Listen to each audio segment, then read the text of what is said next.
1986. D, do you remember what you were doing in 1986? It sounded like it was fun. Ryan, could you even remember that far back? You were really young. You weren't even born yet. Well, so y'all remember what he was doing. I know exactly what I was doing. I remember it was the first part of 1986.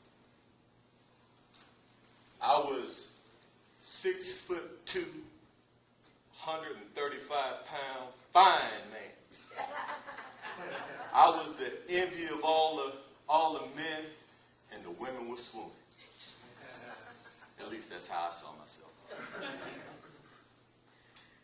It was sub-zero weather in Minot, North Dakota. I was in the middle of a missile field. Everywhere you looked, you just saw white snow and mounds. But in my mind, it was like I was in Hawaii. You see, if you would have been with me a few months earlier, when I was in my house making some mixtapes, you know mixtapes, making some tapes, a little Luther Vandross, a little Teddy P, I was making some mixtapes. And I hear a voice from upstairs, Al. That's what he used to call me. My wife called me Al. She thought it was cute. And I did what most husbands do. I ignored her and flipped the tape. And as I was making the tape, I felt a tap on my shoulder. What's up? We need to talk. And so what started going through my mind, like most young husbands, I knew I did something wrong. But I wasn't going to make anything. And so I said, well, what's up? She said, well, grab a seat. What's up? You're going to be a daddy. I was on cloud 9. I busted a move. I was like, oh. I called my family. I called my friends. And I called my most favorite lady. I called Mom. I said, Mama.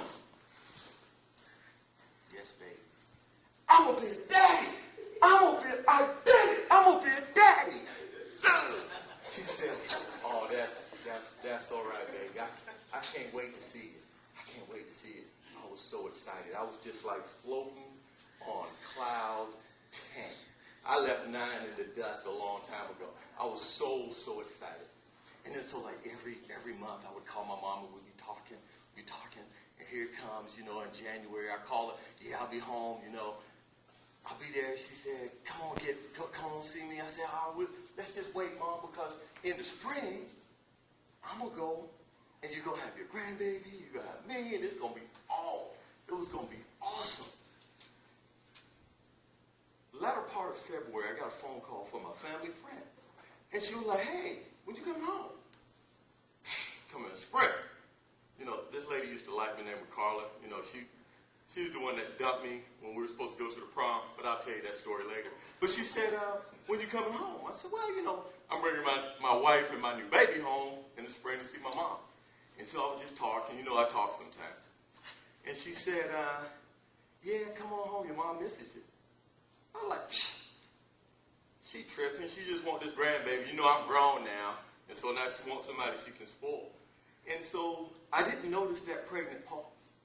Something I didn't pay attention to until now. I think about it a lot. So a couple of weeks later, I'm out in the missile field and again, feeling fine, standing tall, getting ready to be a daddy. It was March 5th, 1986. And I got a call on the radio saying, Sergeant Fate, we're going to come get you.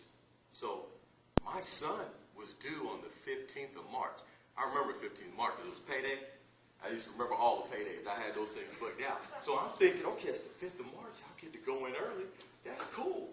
10 days, I'm going to have some leave when I have the baby, so we're going to be good. So I get home, and my partner I was riding with, I don't remember if he said anything or not, because I was just, I don't be a dad. I don't know if it's a boy. I don't know if it's a girl. Because, back then, you probably don't remember this, but you just didn't know.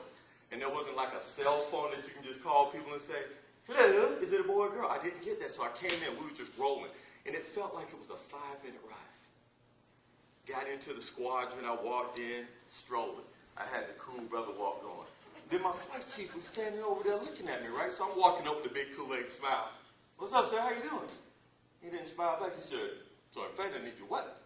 And I was like, yeah, whatever. What do you need my weapon for? He said, no, I need your weapon. And so they took my weapon. And he said, your mom's gone. I'm like, what? Your mom's gone. And I just stopped and looked. And I looked up really quick because I heard a scream. And then I realized the scream was from me. That's the day that I nearly lost myself. The rest of that month was a blur. I had to go back to Georgia to help my family, take care of my mom and my dad and those things.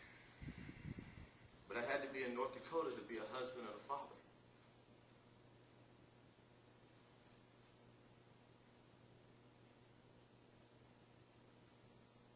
Buried my mother on the 13th of March, 1986. And my son was born 18 March, 1986.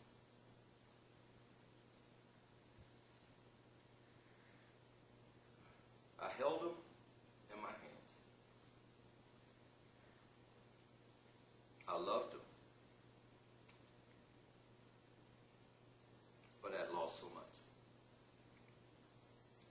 I don't know if you've seen the movie Roots, but there was a part in the movie where Kuta Kinte held the baby up. And so I held Calvin up to my mom, because I know she was in God's bosom, and said, your baby's a daddy. I very nearly lost myself, but I learned something. Don't wait. Amen. Mr. Toastmaster.